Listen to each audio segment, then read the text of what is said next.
Мацхан хүүхдүүдээ өнөөдрийн хичээлийн сэдэв өргөлтөд их шиг балархай их шиг. Өргөлтөд их шиг балархай их шиг. За өргөлтөд их шиг гэдэг маань үгийн нэгдүгээр үед орсон богино их шгийг өргөлтөд их шиг гин.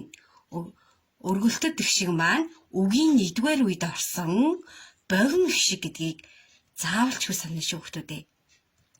За жишээ нь өргөлтөд их шгийг олохын тулд эхлээд үеэр таслана.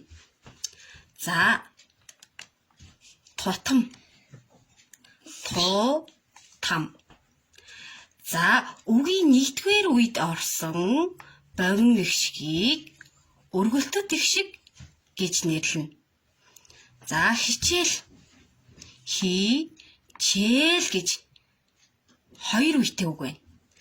За үгийн нэгдүгээр үед орсон богино их шгийг өргөлтөд их шиг гэж нэрлэнэ. Монгол хоёр үетэй үг байна. Монгол үгийн нэгдүгээр үед орсон богино их шгийг өргөлтөд их шиг гэж нэрлэнэ. Шувуу нэгдүгээр үед орсон богино их шгийг өргөлтөд их шиг гэж нэрлэнэ. Маамуу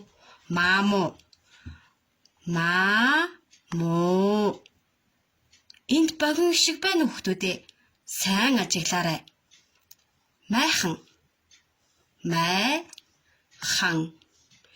энд богино их шиг байна уу?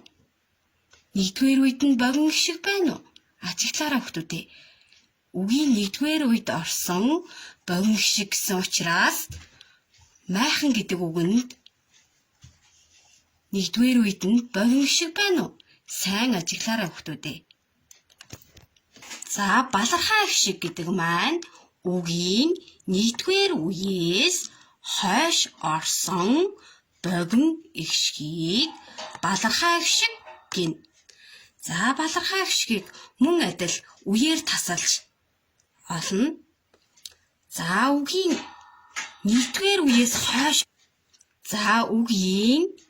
нэгдүгээр үеэс хойш орсон богино их шгийг балархай их шиг гэнэ.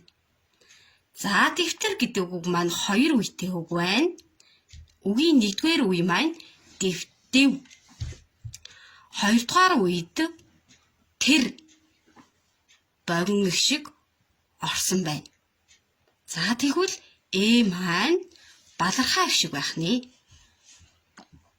Журамлан үгийн нэгдүгээр үеэс хойш орсон богино их шгийг балархай их шиг гэнэ.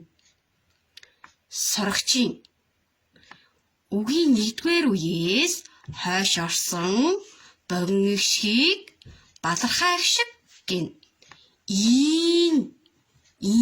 Гэд урт их шиг байгаа учраас маань балархай их шиг биш байх нэ.